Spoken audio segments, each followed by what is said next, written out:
uru ruhu impamvu ndagwambaye mukigera hangaha abaganga benje bakunze kubikora bihishije ko bazi ibyo bakora bazi ko ari ukubesha twero ndaho tubeshe ibyo tubikora ku mugaragaro. Nongeye nabasuhuje mbahe ikaze mwese abadukurikira hano kuri YouTube kuri channel yacu yitwa Amakuru yo muri quartier uko mbivuze mu kinyarwanda nkuko mubibona. Tugiye kuganira je nitwa Nibishaka Jean Baptiste. Tugiye kuganira twifuje kumenya byinshi bivugwa ku mivurire cyangwa se ubuvuzi gakondo, ubuvuzi bwa kinyarwanda ariko hifashishijwe uburyo abantu bavuzwa hakoreshejwe imiti ya gihanga cyangwa se ibikoresho gakondo. Ahangaha usangamo impu, usangamo amahembe, usangamo uducuma, usangamo n'ibindi bikoresho bitandukanye ari bikomoka ku nyamaswa cyangwa se no ku bimera. Twifuje kumenya rero ukuri kwabyo uko bivugwa. Tunyarukira mu ntara y'Amajyaruguru, turi mu karere ka Musanze. Ahangaha hari umukecuru atubwira yuko ibi byo kuvura muri ubu buryo biba mu murage yabirazwe na basekuru n'abasekuru, hanyuma nawe kandi akaba ngo yarabiraze umuhungu we. Imivurire y'ubu buryo ikoreshwa hakoreshejwe ibikoresho bya gakondo. Reka turebe gato uko twasanze barimo kuvura. None se kugeza hano kugenzwa n'iki? Narwaye mu nda, horaga harambya, nta hantu nivujije hose narahageze biranga, none bandangiye ngo ni kwa Nyiragahamirizo, ubwo naje ngo ndebe niba mwamfasha. Ucakire mbata mukaka kira hano kabiri. Uyambe umuzukuru mbate mukaka kira gisimo yamuteye mbate mukaka urakoze kubimukira mbate mukaka nzagutekera umutsima w'ingano mbate mukaka uzohore uyamba buzukuru mbate mukaka numwana mutoya bamutonye nyamaswa mbate mukaka ariko uzahore umuyamba uretse abantu bagenda batwitirira ngo turi bakana kaoya twebwe ibyo dukora ni naho hantu uzabona umwana ukorana na nyina abandi bagenda bikora mu bwisho nje mbikorera tubikora ku mugaragaro. Nitwa Nyiragahamiriza. Ubwo kera rero twaravute dusanga ba data n'aba mama n'abanyogokuru bavura bya gihanga. Abagore bagumiwe kutabyara, abakobwa bazingiwe kudashaka basore, ubwo bategaga abantu ibintu mu maguru bakagenda amaguru gakabyimba, iwaje no kubyara ku bitaro bagasanga barakumanikiye byose bakabivura. Ubwo nibihato no kurutsa ibyo bintu byarahose. Ubwo muri make harimo hagaragaramo n'ibintu bijyanye cyane cyane ndikumva ibintu bijyanye n'amarozi. N'amarozi barogaga umuntu noneho yaba atagiye kwirukisha ngo babimukuremo agahita apfa. Ariko rero bya gihanga baramuhaga imiti akabiruka bikavamo agakira. Bivuze ngo ibi ngibi byakorwaga uri muto uri mu muryango wabaga ubireba. Nabaga mbireba ndi kwa nyogokuru niyo narerewe. Nyogokuru yaravuraga na sogokuru. Nanje mbese niho nyogokuru na sogokuru babindaze bamaze kwitaba Imana. Bivugwa yuko cyane cyane ubuvuzi koko ari umurage, ubwo no kuvuga ngo nabo babirazwe n'ababyeyi basize. Nanje niyo narerewe nanje barabinsigira.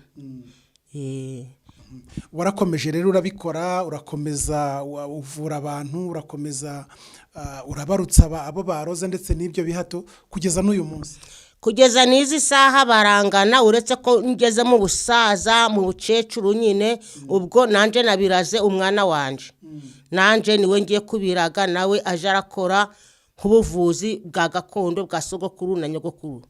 Bivuze ngo mu muryango ubamo ubu buvuzi gakondo umwana wahagomba kuba ari aho ngaho hafi abikurikirana umunsi ku munsi. Yego.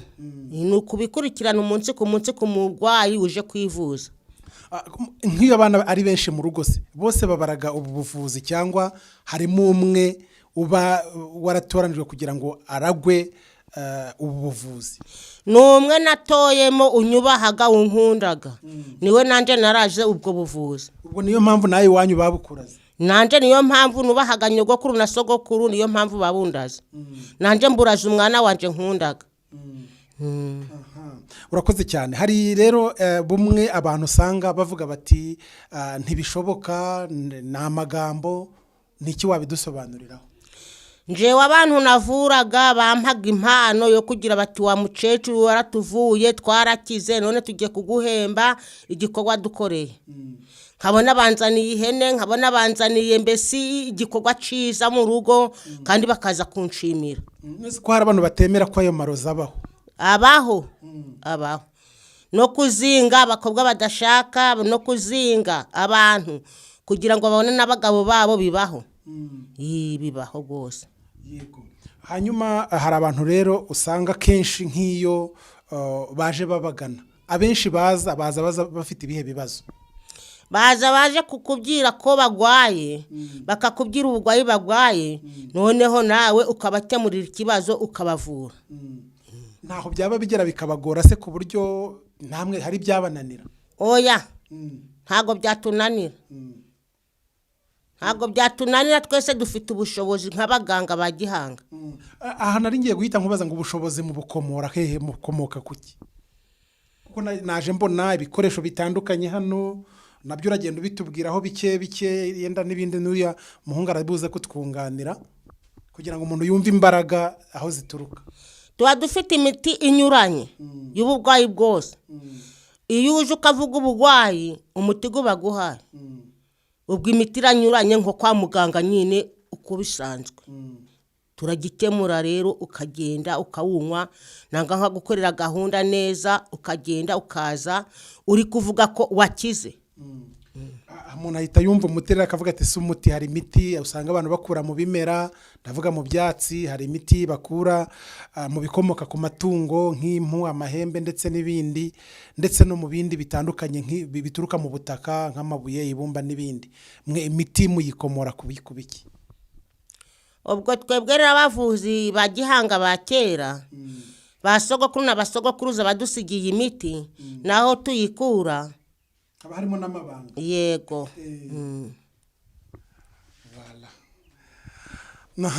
Uyu rero ni ukuvuga ngo uyu muhungu wawe wamaze kumuraga ubu buvuzi, ese murafatanya mu gukomeza kuvura abarwayi cyangwa hari naho mujya kubasanga kure bikangwa ko yajyayo ariko byose yaramaze kubimenya?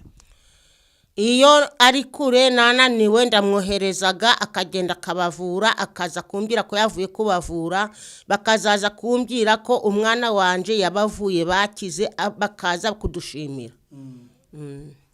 Se hano twabonye hakunda kugenda abantu benshi, nta gihe kigera mu kumva muranawe cyangwa se muri mu bihe mutashobora kuba mwakwakira umuntu kumuvure bitewe n'abantu benshi?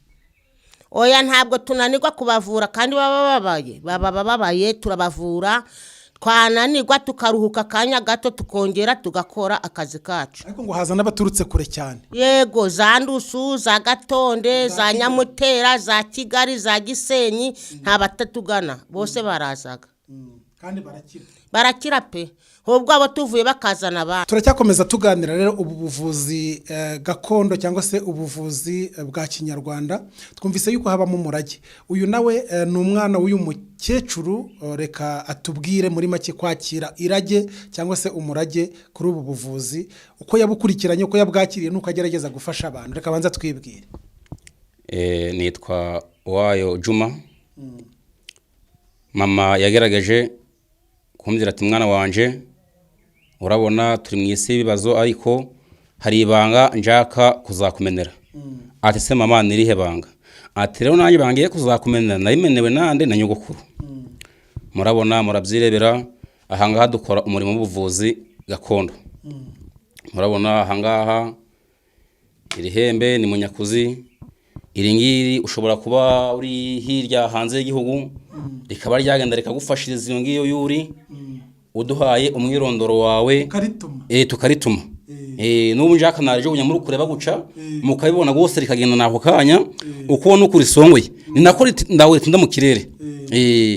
Turarifata tukarituma, waba uri muri Amerika, waba uri hehe, aho waba uri hose riragufasha. Hanyuma iryo rindi wavuze ngo ryitwa Munyakuzi. Uraribona rero Munyakuzi abari ikintu kigira vuba vuba. Urabona ahangaha hafatiye amafaranga. Aya mafaranga rero niyo baba bakwibye. Na iringiri niryo ridufasha mu kazi ka buri munsi ritarigerageza ako kanya. kugira ngo ibyawe byagiye ako kanya bigira ute bize kugaruka.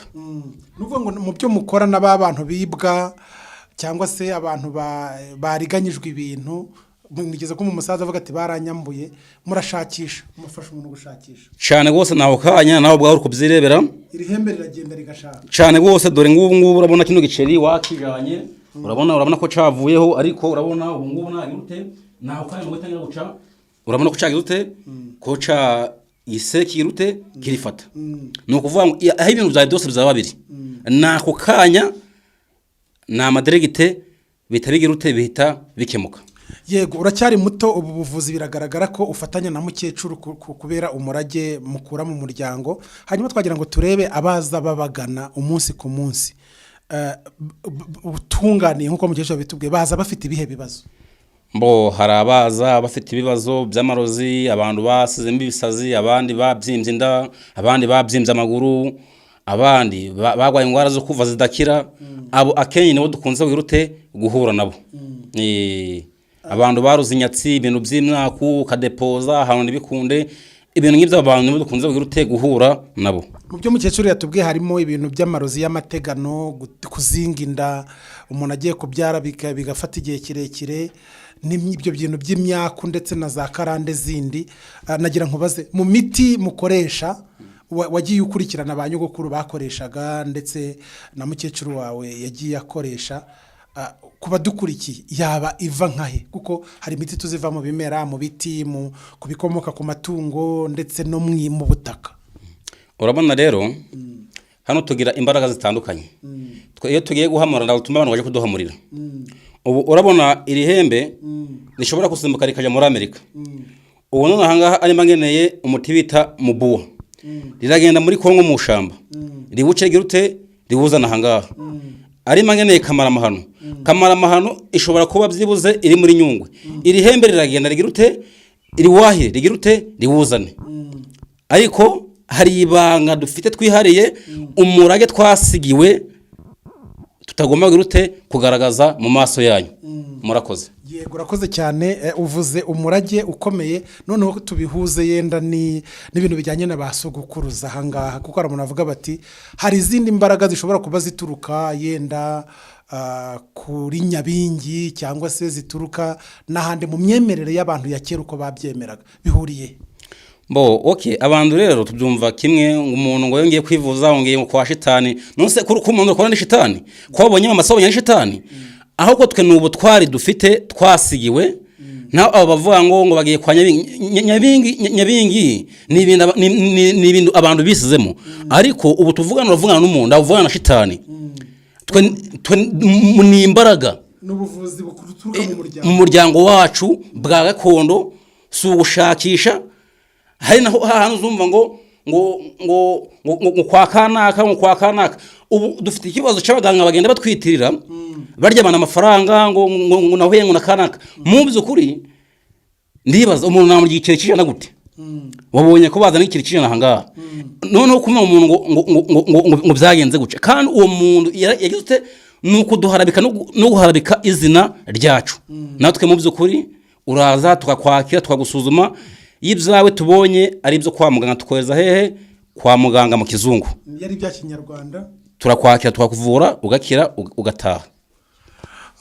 Ngibi rero ibyiza byo kugenda tukajya kwirebera. Hari benshi bashidikanyaga, murumva yuko ubuvuzi gakondo nabwo bwemera ubuvuzi bwa kizungu, n'ubuvuzi bwa kizungu hari aho bushobora kuba bwemera ubuvuzi bwa gakondo. Hari aho n'abavuzi ba kizungu bashobora kuboherereza umuntu bakavuga bati ibi ngibi si bya kizungu, mujye mu Kinyarwanda. Cyane gose ibyo ni ibintu ku munsi wa none ubu ndashobora kuza ahangaha udafite ubwisungane mu kwivuza ngo ngwakire, kuko dukorana n'ibigo nderabuzima. Hari igihe hagera bakubwira ati ndago ibi bintu ndago ari ibyahangaha, gana hehe? Gana mu Kinyarwanda. Kandi hano abantu baraza benshi cyane gose nawe wabyiboneye.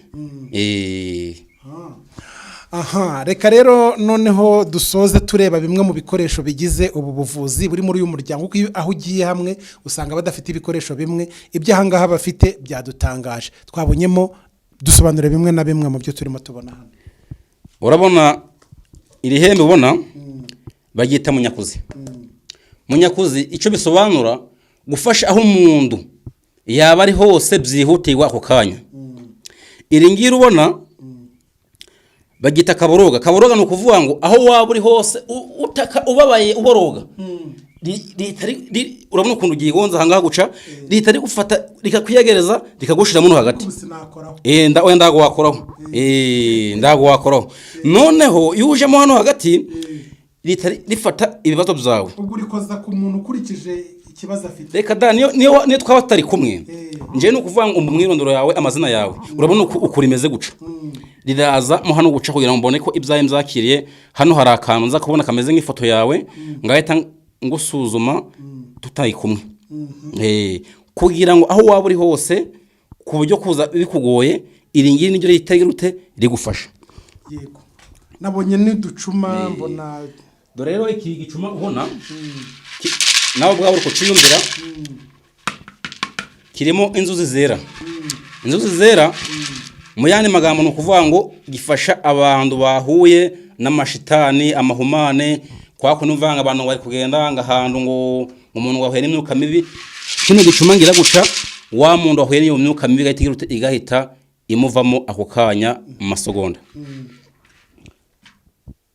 Urabona uyu ni umurizo. Uyu ni umurizo w'iki? Uyu ni umurizo w'inyamaswa bita inzanga. Inzanga ni inyamaswa kuva na kera hose abakuru bo barayizi. Inzanga ndago ushobora guhura n'ibibi nayiguhaye ntuziza kubikenera uze nguherezo gatoya. Inzanga ni ukuvuga ngo ni ikintu ushobora aho wanyura hose haba ari ahantu hari imyuka mibi haba hari ahantu hari amashitani n'amarozi ibyo bintu ndago byagirute ndago byagufata. Ubu hari abantu bagerageza kutwigerera ariko kubera ariyo mpamvu ubona iyi nzanga ntago wapfa kuyibona hariho. Ndapfa kuyibona hariho hose ari ahantu uzasura abaganga ariko ndamuganga uzasanga afite iki inzanga. Iyi ngiyi twayisigiwe na sogokuru bitaga Yakobo. Yego. Hanyuma iri hembe ryo mwana naryo ni ryo sogokuru. Ibi byose ubona ndago abi twagiye gucirira ni byo sogokuru yagizute yadusigiye. Ndabona nibuye. Urabona iribuye sesara bwayi siniki. Iribuye amahembe gari ko yahantu bita irubumbashi. Riva irubumbashi iri nibuye umudamu bamanikiye hinda. Turikoza mu mazi twarangiza yamazi akayoga avaho ngaho umwana agizute amubyaye. Iyo byanananye kubyara. Kubyara. Nabonye n'inzogera. Iyi ni inzogera rero. Iyi ni gwamiringi. Gwamiringi ni ukuvuga ngo gwamiringi ni ikintu aho utambutse hose umuntu akumvamo izindi mbaraga akumva imirindi kandi utari wagera aho gizute aho ugeze. Ngira ngo nabonye n'irindi hembe hariya ryera ry'umweru. Iri ubona rero iri hembe iri ureba niritoya mu yandi yose. Ariko iri ngiri rifite imbaraga zirenze uko ayanganya atekereza. Iri hembe umuntu wese basize mu mazi niyo bagushira muri Tanganyika niyo bagushira hehe iri hembe ibintu byose bagutegeyemo wabonye kajyo nakoreshaga ndi kuvura n'abantu kugira ngo ibintu babasize mu bibi bavemo aho waba uri hose mu mazi ukubona uko ari umweru. Aho bagusize hose mu mazi iri hembe iribona rigukuraye ako kanya vuba vuba. Kandi ibintu byazingo byira ngo genda ngo uzaza ngo ubiyiza aho ngaho twicaranye ako kanya ubera baniki n'amaso yawe. Ni rimwe rifasha no gushakisha abajura.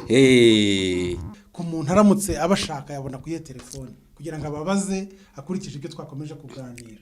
078 8 23 72 75. Aha ngashobora kubabona. Hano ushobora zisubire muri. 078 8 23 72 75. Iyo niyo numero ushobora kutubonaho kuki kuri WhatsApp.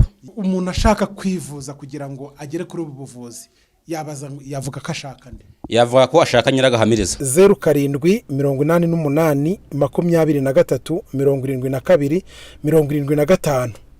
Nabasubiriramo ni nawe wakwigerageza ukareba hari ibibazo bikugoye wagiye uhura nabyo ukajya kwa muganga mu kizungu ntibyemere hanyuma ukaba wagerageza uyu mukecuru benshi bemeza yuko agufasha.